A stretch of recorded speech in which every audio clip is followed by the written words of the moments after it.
I'm Haley Perot. Welcome to Northwest Newsweek. Over 200 people rallied outside Thunder Bay Atikokan MPP Kevin Holland's office on Thursday in opposition to the recently passed Bill 5. The protesters demanded the government repeal the bill and said Thursday's rally was the first of many. Justin Hardy reports. Bill 5, also called the Protect Ontario by Unleashing Our Economy Act, intends to speed up development projects across the province. The bill creates what the government calls special economic zones, where the province can bypass federal and local laws to get things built faster for mining and infrastructure projects, especially in the Ring of Fire. After multiple unsuccessful attempts to block the bill by the official opposition, the bill officially became law on June 4th. The bill has raised a number of concerns around the environment and labor rights in the zones, but the biggest opponent of the bill are First Nations in and around the affected areas. Local youth organizers wanted to support them.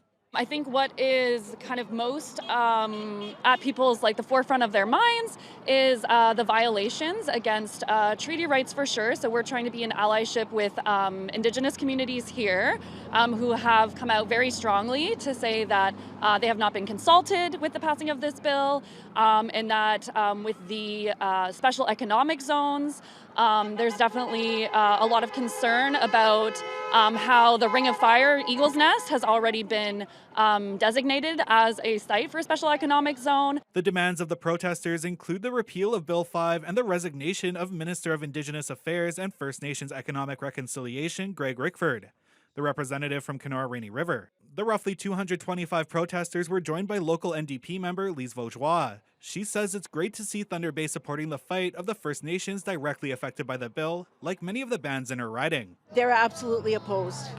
And they've been saying so since the beginning. When we had only 2 days of hearings at Queen's Park, and much of that was in opposition to Bill 5. Chief Alvin Fiddler was there. Deputy Chief Annabette Penichcombe. There were many, many representatives there from First Nations communities, really from across the north, all saying no. Several First Nations, including Neskanjika, Bearskin Lake, and Araland First Nations, say they will be pursuing legal, political, and international actions. Justin Hardy, TBT News. Premier Doug Ford recently offered his thoughts on the current state of Canada-U.S. relations, saying he's hopeful that his government's controversial Bill 5 will help speed up critical mineral projects. He also singled out those who've criticized the legislation. CTV's Siobhan Morris has the story. Doug Ford was speaking alongside his friend and fellow Premier Tim Houston of Nova Scotia. Both leaders agree that their provinces and the country as a whole need to do more to build more faster to spur economic growth.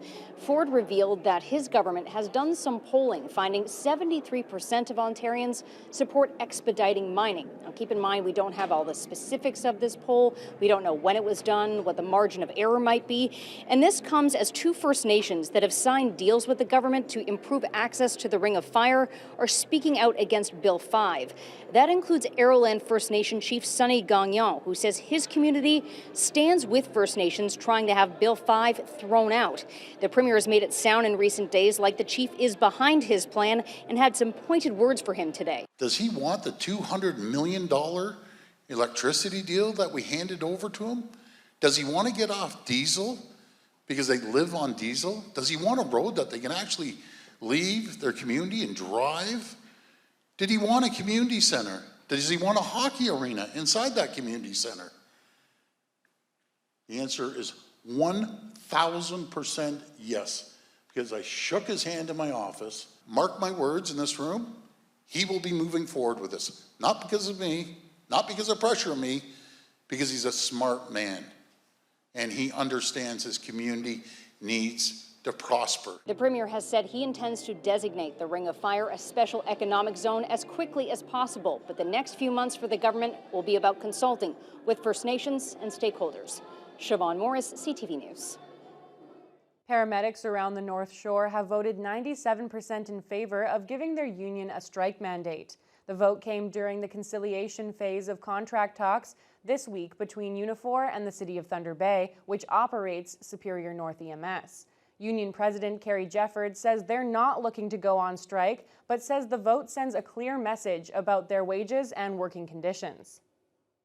Their staffing levels are beyond unacceptable. We are in a crisis, and we have been in a crisis for the last few years.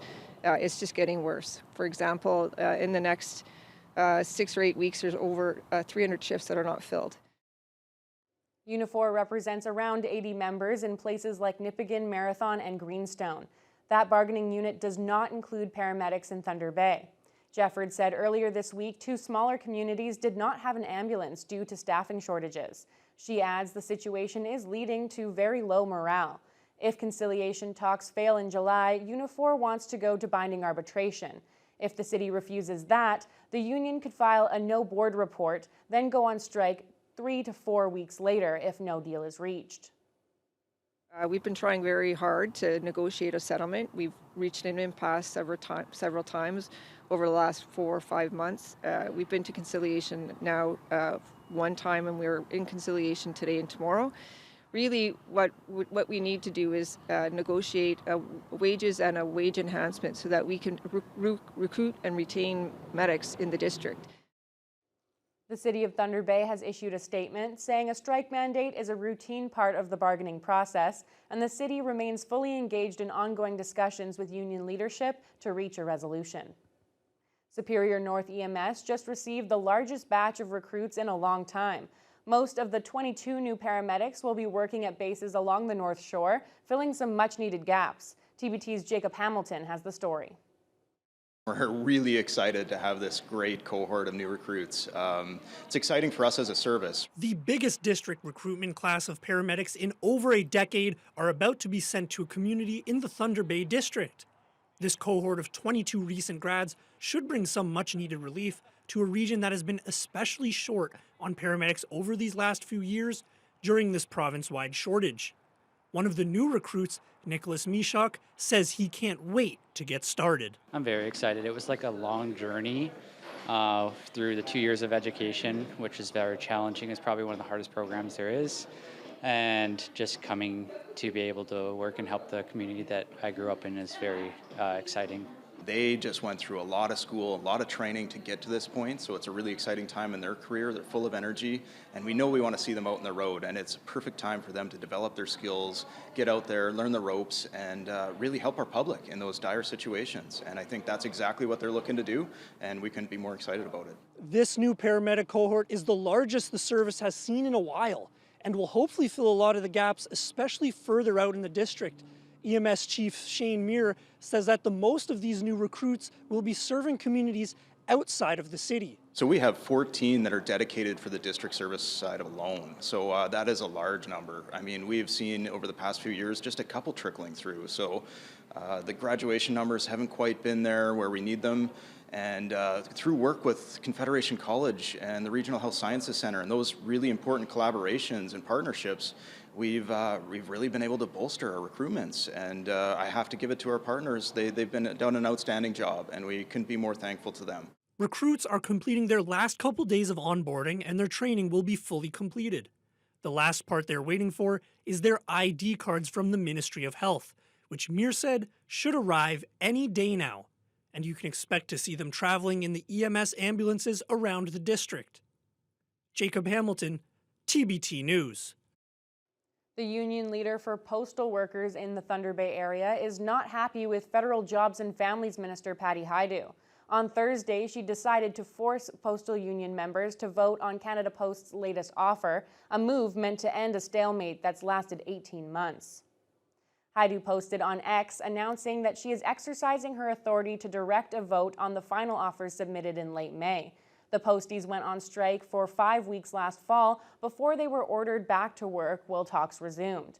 The vote will be taking place soon, but there's no set date just yet. Local Cup W President Leo Favreau says his members are frustrated at how this has played out over the last year and a half, and this isn't how they wanted things to go. He feels there's a split between urban and rural posties on which offer is better. Not happy at all. I kind of thought as of last week we were heading towards binding arbitration, and the union was working towards that, and Canada Post said they don't want it, and suddenly we're going to be forced to vote. My way of thinking is they want to get the urban and rural fighting against each other by having One group say yes and one group say no. It seems to be divided right down that line. The Ministry of Natural Resources lifted the fire-restricted zone across northwestern Ontario on Friday. Area residents are once again able to enjoy backyard bonfires. Justin Hardy reports. The restricted fire zone for the western part of the region was put into effect on May 16th and spanned from English River to the Manitoba border. It was expanded on May 29th to include the Thunder Bay area and as far east as the Nipigon River. The fire hazard rating remained high to extreme up until this week, where it dropped to moderate to high throughout the region. MNR Fire Information Officer Allison Bazubiak says that change has been brought on by the cooler temperatures as of late. Burning conditions that were prevalent in the Northwest region since about mid-May have been moderated by cooler temperatures, higher relative humidity, lower wind speeds, and precipitation, and this trend is expected to continue. Short and mid-range forecasts don't indicate significant drying trends that would lead to extreme fire behavior potential. So based on the ministry's assessment of these factors, the decision was made to revoke the restricted fire zone. With the restricted fire zone lifted, the city of Thunder Bay has followed suit. The fire ban in the city has been terminated, meaning that those with fire permits may once again enjoy backyard fires in the evenings. Fire Prevention Division Chief Kevin Anderson says he expects many people to be happy with the news, especially with the summer holidays coming up. July 1st with the fireworks, those weren't allowed, so now those will be allowed coming for the holiday weekend in a couple weeks. Reminder that those have to follow the bylaw, so you can let off the fireworks the Saturday before July 1st, since July 1st is on a Tuesday this year, so you have an extra day to set those off, but otherwise reminding all residents that they do require a permit for the backyard burning, so you can get those online and or renewed online if you don't have one. Fire bans are also being lifted in other communities throughout the region, such as the municipality of Nibing. The fire bans in Oliver Papoonj and Conmee remain in effect as of Friday afternoon. Residents in areas no longer under a fire ban are urged to continue to stay vigilant and to always follow local bylaws. Justin Hardy, TBT News. We'll have more on this year's fire season coming up after the break.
Over 1,700 evacuees considered highly vulnerable passed through Thunder Bay on their way to safety from Sandy Lake. This comes after a massive blaze quickly closed in on the remote community. Justin Hardy has the details.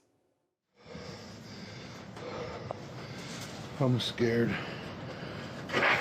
A video shared on social media by MPP Sol Mamakwa shows a scene of pure terror just outside of Sandy Lake First Nation this past weekend as 18 workers were trapped in a camp while the huge Red Lake Fire 12 charged toward the community.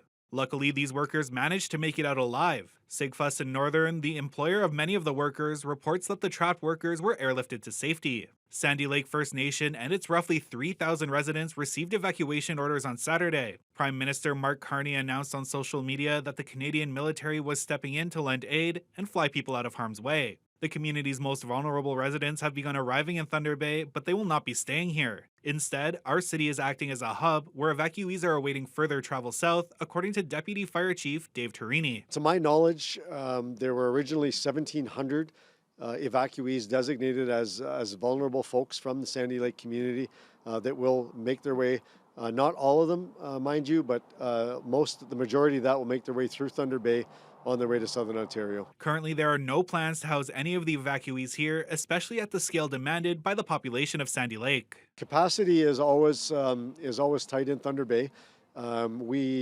This fluctuates from day to day, week to week, as hotel space and other space becomes available. Currently, all the previously hosted evacuees from Saskatchewan and Niskantika have been repatriated back to their home communities. Thunder Bay as a municipality has not been designated as a host community at this time. Justin Hardy, TBT News. The Ministry of Natural Resources provided some good news about that forest fire known as Red Lake 12.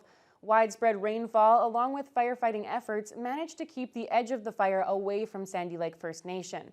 The huge blaze did impact transmission lines and telecommunications in the far north. Jonathan Wilson reports. Red Lake Fire 12 has grown to over 150,000 hectares and forced evacuations, first in Deer Lake, where the fire started on May 27th, and later in Sandy Lake as the blaze spread in that direction. Hundreds of evacuees have been flown to southern Ontario, many of them making temporary stopovers in Thunder Bay. Officials with Watay-Nakiniat Power have now confirmed the fire passed over their brand new transmission system in a few areas. The company conducted aerial inspections and found there was no significant damage to the line. Deer Lake and Sandy Lake, which both celebrated their connections to the grid last year, were forced to switch to their backup power supply when the grid connection was lost, but both are now back on grid power. Meanwhile, North Spirit Lake has declared a state of emergency and has called for a full evacuation. Communication infrastructure has been compromised by Red Lake Fire 12, with long-distance calling and internet affected, except for Starlink. The fire is approximately 35 kilometers away from North Spirit Lake, but according to the MNR, the fire has not grown significantly over the last 2 days. Jonathan Wilson, TBT News. Construction is officially underway at the Thunder Bay Regional Hospital for a new cardiovascular surgery unit. The 76,000 square foot space will allow patients to receive urgent procedures in northwestern Ontario. Due to construction, there will be parking restraints that residents will need to navigate over the next 3 years. Jessica Clement explains. After almost a decade of planning and development, a cardiovascular surgery program is becoming reality at the regional hospital. Officials were showing off construction progress Tuesday morning, joined by hospital leaders, healthcare partners, and community members. The new unit will include 14 surgery inpatient beds, 6 new coronary care unit beds, and a new hybrid operating room. Hospital CEO Rhonda Crocker-Ellicott says the new 76,000 square foot unit will be a game changer in healthcare throughout the region. It means not traveling outside your region, so families won't necessarily have to, get on a plane and get to Toronto and leave everybody beyond. The thought is that you could provide your family network close to home and they would be able to travel to Thunder Bay to provide that supportive care. So, we're really looking forward to being able to bring care closer for some and some at home. With construction underway, a portion of Ron Saddington Way will be closed. Visitors won't be able to access the hospital's main entrance, however, they will be able to use the west entrance. The pickup and drop-off area has been relocated from the Medical Center Loop to the fish parking lot by the Cancer Center. The Bear Lot will also be closed during this time. Construction is expected to take around 3 years, and Crocker-Ellicott says the new unit won't be accepting patients until spring of 2028. There's a lot of training and fit up and all of that sort of thing that has to happen. Staff don't just miraculously flip on the lights and then start providing cardiac surgery, so there will be a lot of upfront operational training and mock cases and that sort of thing in order to make sure that we're ready. And when we're ready, we will be providing surgery the same as if we were operating for 10 years. The province has contributed over $93 million for the construction of the new unit. Thunder Bay Atikokan MPP Kevin Holland says the investment marks a historic moment in northwestern Ontario. We're going to be able to have this life-saving surgery here in Thunder Bay where family can still be around, loved ones can support the patients, and we don't have to travel those 1,000 kilometers to receive that care. It's really about bringing to Thunder Bay the quality of care that exists across the other regions of the province. Construction updates and more information about parking at the regional hospital can be found on its website and social media pages. Jessica Clement, TBT News. After the break, Parks Canada was able to obtain 3D scans of a 100-year-old shipwreck. So it does things like allow us to see, where are additional debris fields.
Parks Canada has completed a 3D scan of a century-old shipwreck near Nipigon. The scans will help the Park Service keep tabs on the integrity of the wreckage. Justin Hardy tells us more. The underwater archaeology team traveled from Ottawa to the Nipigon area to take scans of the Mary E. McLaughlin, which sank in Mountain Bay in 1921. The team used a multi-beam echo sounder, which is used to capture 3D images of underwater shipwrecks. Researchers also used the tools to analyze the debris fields left behind after ships sink. Lake Superior National Marine Conservation Area Cultural Resources Management Advisor Lisa Sonnenberg says the scans are a great help at answering the questions they have around the wreck. One of the things that's been a bit of a mystery is the anchor. It's used to be on the boat and now it's not, but I think through the 3D imagery we were able to find out exactly where that anchor now lies. So it does things like allow us to see, where are additional debris fields, because often when you have a shipwreck, even if it sinks immediately, stuff falls off, floats out. So it gives us a good idea of, what else is in the area, what else might be falling off the boat. Lake Superior is widely known as the lake that never gives back, and countless ships line the lake bed, such as the beautiful Gunilda, which went down in 1911 near Rossport. This lake has also taken other types of wrecks, like CP-694, a century-old train that crashed into Lake Superior between Scarborough and Marathon. Sonnenberg says they'll hopefully be scanning more of these wrecks in the future. As we learn more about the things that are in the waters of Lake Superior, we kind of get a list and we then go to our national office team and say, hey, here are some things that you might want to look at in the future. So I think we're looking at planning for some work for next year with them. As more and more of these racks gain popularity with the diving community, Sonnenberg does urge would-be explorers to make sure that they stay safe in the frigid waters and to always dive with a friend and leave only bubbles behind. Justin Hardy, TBT News. Students from La Vérendrye High School celebrated the completion of a months-long project this week. The class and faculty launched a traditional birch bark canoe, which they built by hand. TBT's Holden Dougal has the story. It was a beautiful day in Amethyst Harbor as students arrived to try out their latest creation, a canoe made by hand. The birch bark and other raw materials were all gathered from nature by students in the school board's satellite campus in Dryden. And with the help of the 11th and 12th grade classes at La Vérendrye, the canoe was ready to hit the water. It was launched successfully, and the canoe will now remain with the school board. And the students say it's a great feeling to know they're leaving behind a legacy. It would be awesome to eventually, one day have kids and then they go to school and they see the canoe and I could just walk by and say, like 30 years ago I built this, and then they hop in it and they go bring it on the water and then I get back in it. I feel like it's not just the teaching of building it as a class, it's also knowing that it's going to be there for years of usage. It feels great. It feels great because just to know that we built such a beautiful thing and that it'll be hung up in our school, and whenever we walk in we can say that we built it, it's really a special thing. Throughout the 3-month building process, the students were encouraged to explore the deeper meaning of the details in the canoe and how they relate to Indigenous culture. The students also learned many valuable skills, such as leadership and team building, through various activities like leg wrestling. Métis canoe builder Christian Pilon helped guide the project and says the students grew a lot as they created this canoe. I think like everything, there's a growth period and some hard spots, and then eventually it kind of just flourishes. And that's usually how it goes. They start off, they see nothing, and they go, yeah, right, the canoe. And by halfway point, they see the canoe, and they get really excited, and they really get involved. This canoe will remain in the school and will be used in various programs for the next few years. With the massive success of this year's program, the school board is hopeful to bring it back again, but likely won't be for another 5 years or so. Holden Dougal, TBT News. That's all for this edition of Northwest Newsweek. We'll be back next week with more of the top stories from across the Northwest.